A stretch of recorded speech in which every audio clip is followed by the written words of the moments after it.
Welcome to Chalk Talk, Danville Public Schools weekly news magazine. I'm Diane Locker, your host. Quality of life is always what's important in any community. We're very lucky here in Danville that we have a city council that reaches out to give us that quality of life. One of the things that they've done recently this year is create a new position. And that new position is being filled by Robert David, who's sitting here with me. Now, Robert, first off, welcome to Danville. Thank you. And second, I'm going to get you to give me the exact title of your position. The title is Youth and Gang Violence Prevention Coordinator. Before we start talking about those particular things that may or may not be occurring right here in Danville, I want to go back and talk about you, because from everything that I read in other interviews that you've had, you've got a colorful past. Yes. And you've got, I would say, the perfect resume for this position, as I understand this position. Yes. So let's talk a little bit about Robert, and let's start off with young Robert. How about that? Young Robert. I realize you're still young, but let's go back. Younger Robert. Yeah. Where did you start out, and how did you get here? I was born and raised in North Carolina, Richmond County. If you guys go to the beach, you pass through Rockingham, Hamlet, North Carolina, which is on the border of South Carolina. I was born to a single mother, raised with an extended family like most people in the South, African Americans at that time period. And so one of the things that has always, and I think because of my passion, I always go back to this, is that when I was born, they told my mother that I had hydrocephalus. And what that is that is water on the brain. And so back in those days, I don't know how they treat it now, but back then they just kind of said, well, he'll just be developmentally delayed. So my passion stems from that, because Obviously that did not pan out. It didn't pan out, and that's why I'm so passionate about what I do, because I've always been the person who strives for the people who are counted out, because they counted me out at birth. They told my mother not to have any expectation. They told my mother that I may not accomplish much. If I get to school, that's fine. If I learn how to tie my shoes, that's fine. You know, basically just functioning. They didn't feel that I would be normal, if there is a normal. A lot of people in that same situation, a lot of children in that same situation, there's two ways you could have gone. Right. You could have sat there with that and fulfilled that prophecy that had been given to you. Right. But obviously, through your family relations, your mother maybe didn't want that prophecy refilled. Right. And you overcame that. Right. And I overcame that because what I'm telling you, I didn't find out until I was older, maybe 20.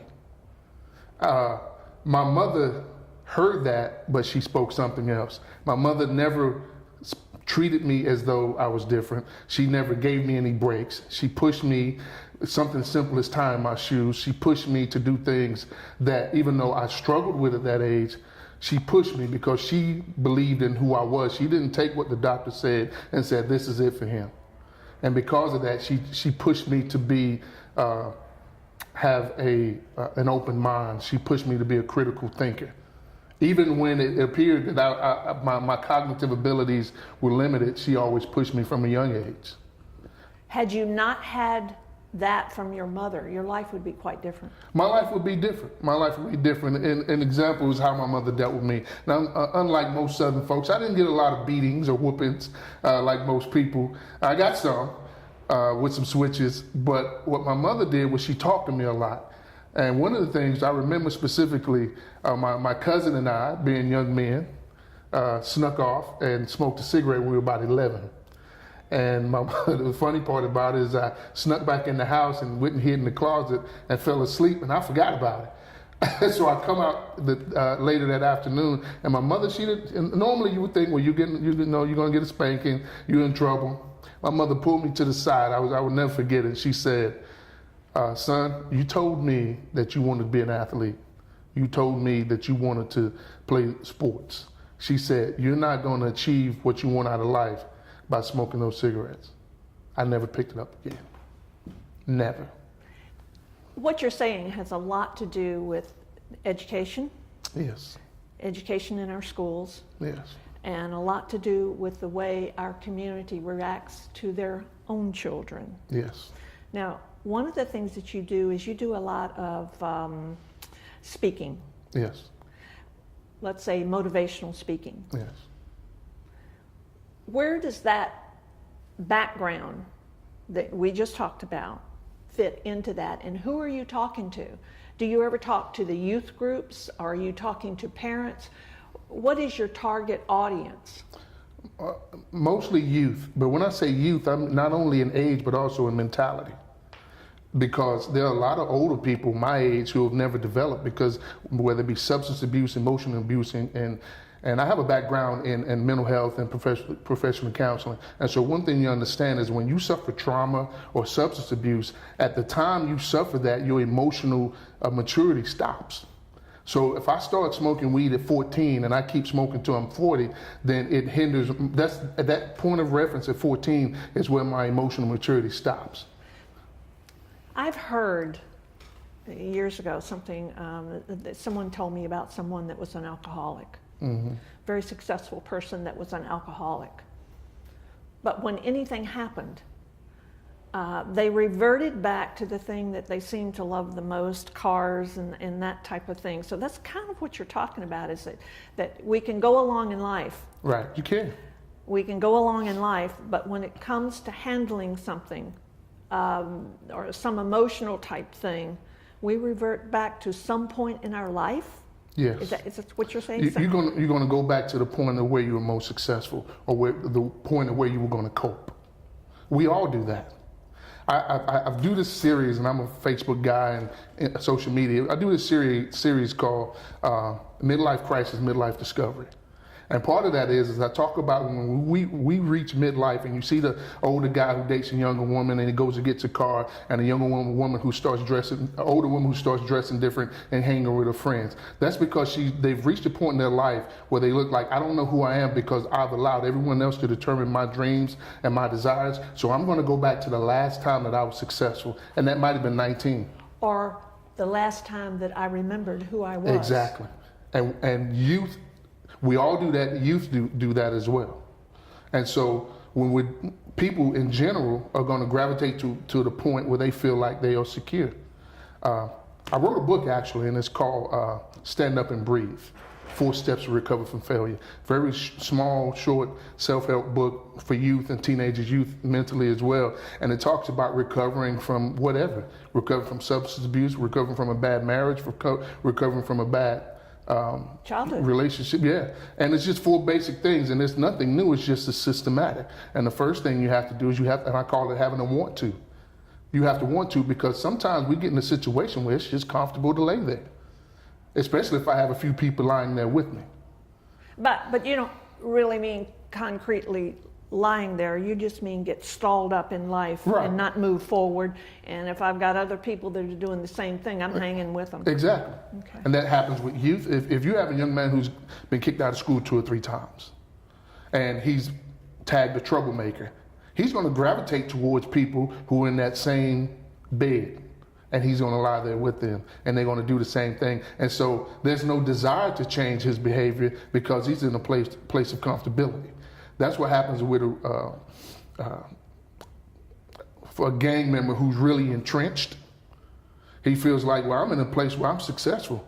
Everything that everyone else is called defined behavior, everything that everyone else yells at me and I get suspended from school and the police are bothering me, those abilities, me standing up in class and being a class clown or approaching the teacher or talking back to a teacher, that's shunned upon in school. But in the community, that's exalted. My craziness is exalted. My boldness is exalted. Let me back up here just a minute. I wanted to ask you a question about gangs, but I think before I ask that question, I want to go back. You've got some experience in not only mental health. You've been a adult probation officer and juvenile. I was a juvenile probation officer for about 4 or 5 years in California, and that's where I cut my teeth with gangs. In North Carolina, I was juvenile probation officer actually before taking this position for 9 years. Tell me how you define a gang. Just simply because there's a general statute or definition for gangs. They had to, of course, clarify, but generally, it's a group of people to come together on a particular sign or identification, which that could be anybody at this point, Boy Scouts, whatever. But the key is they have come together to conspire or to commit a crime. Now, we're talking, there are gangs that come together and they don't commit crimes. Right. But we're talking about the gang that, let's say the quote, classical gang that we usually talk about and read about in the paper that frightens us is the one that you just gave the description of. And that's the gang. That's the gang that comes together with the purpose of doing something illegal. Right. Illegal. Now, if they're not doing it, if the purpose is not illegal and they're not committing crime, they're just a group. They're a group like any other group. The Rotary Club, anyone else, they're a group. But the key is committing the crime, doing something illegal. Now, from your background, from your childhood, from the things that you've experienced here in Danville, who's most likely to go into that gang? Well, you're going to deal with kids who are missing something. When we're talking about basic needs, we're talking about food, shelter, then you're looking at self-belonging, self-worth, any of those things, or just being in a neighborhood where out of conformity. If everyone in your neighborhood is in a gang and they're pressuring you, you may not want to be in the gang, but sometimes it's just survival. Survival in that I'm safer with this gang than hanging on the street without this gang. Exactly. Or I can make it home if I'm in this gang, as opposed to I'm trying to walk home, I'm getting beat up because I'm not in the gang yet. Okay. Now, if I stopped right at that point in talking about gangs, I don't have your experience, but what that sounds like to me is that I need a closer family. True. I need someone in the family protecting me. I need my community protecting me in a positive way other than the community, the gang being part of the community, but in a negative way. Right. So one of the things that you're going to be doing here, it's my understanding, is that we've got lots of things going on here in Danville. Mm-hmm. We've got lots of groups. We've got lots of the Ministerial Alliance. We've got all of these different people and organizations, including our school system, coming together to fulfill those needs that we just talked about, the things that you need from your family, the things that you need from your community. It's my understanding that you're going to try to pull that together. Yes. That's pull that together into what? We're based off a national comprehensive gang model. And what that is, hence the word comprehensive, bringing everyone in. But bigger cities, Houston, New York, Chicago. And so what you do is you look at the resources that you have in the community. Look at those resources, and then you begin to pull those resources in that are going to meet your particular population. Now, in Danville, we're small enough that mostly everybody knows everyone. We're small enough to do that. So we're unique in that we have a good relationship with all the other directors in DSS and mental health agencies. So we pull them together. So for example, we have a child that lives on one side of town, and they're struggling with academics. And because they're struggling academically, they're kind of doing some deviant behavior. Okay. Well, they don't have access to a tutorial program over here. Or maybe they don't know about the tutorial program. What I do is I contact that family. If the school contacts me, or I just find out in the community, I'll talk to the parent, I'll talk to the kid, hey, here's a program over here. Then I'll contact that program and try to get them to initiate the contact with this particular individual. That's the simple things that I do. All right, so what you're really saying is that here in Danville, we have all the agencies and all the groups that can attack the problem as delineated by the comprehensive gang thing. Yes, yeah. But all of these entities might be out there floating around doing their thing, but not coming together and really making the mark. Exactly. So the youth that need the services are falling through the cracks. And that's what's happened. And it's no one's fault. It's just that's just how it's matriculated over time. Everyone's doing their job, and everyone's doing their job you're doing a good job at what they're doing, but there's not a connection. And because gangs are perpetuated on family and cohesiveness, then the things that we're using to deal with gangs have to be just as cohesive as what we're dealing with. Let me ask you, for our school system, for Danville Public Schools, how can they assist you? Well, there's always a collaboration with the schools, because if the kids are going to schools and they've been identified as being in the gang, then that information helps. And then we can provide resources. We can work together to provide resources. And we're in the process right now of doing an employee mentor program.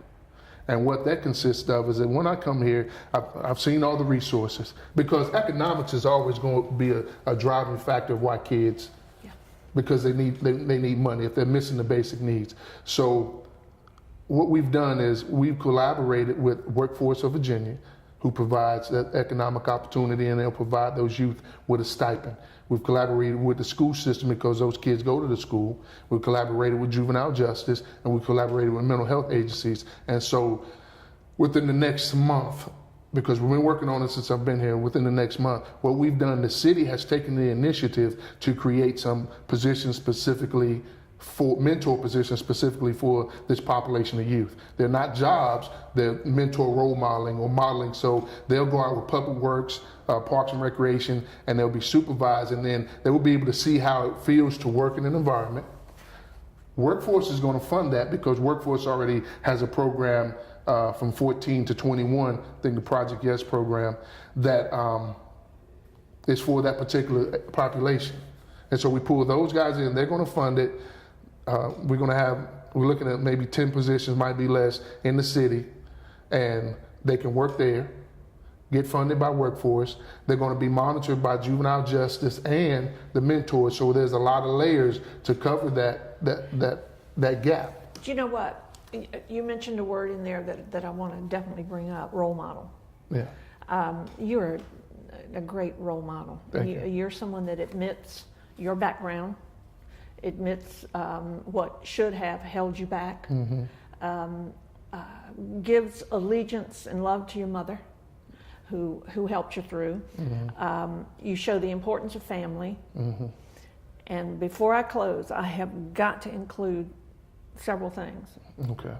You participated in Mr. America, weightlifting. Yes, yes. That cigarette you smoked definitely did not stunt your growth. Remember, they were telling us it was going to stunt our growth if we smoked cigarettes. That's what they said. Yeah. So for an individual who was born being told they weren't going to make it, Right. Mentally or physically, you lived up to that. You're the perfect role model for that. Thank you. And being hired into this position, you're right where you belong. Yes, in the city you belong in. Yes. I want to thank you for coming to Danville, coming to our city, and doing what you're doing, and bringing that wonderful background that you've got. Thank you. But another thing that's wonderful about your background is you're willing to admit it. Yeah. And it is what it is. Been there, done that. Right. And you can go out there and you can say that to the families, and you can say it to the kids, and that's very important. Yeah. So thank you. No, you're welcome. You're welcome. And thanks to everyone out there for tuning in. I hope you realize how important it is that our city has created this position, and it's going to be a real benefit to families and to the youth. Thank you for tuning in, and we hope to see you again next week.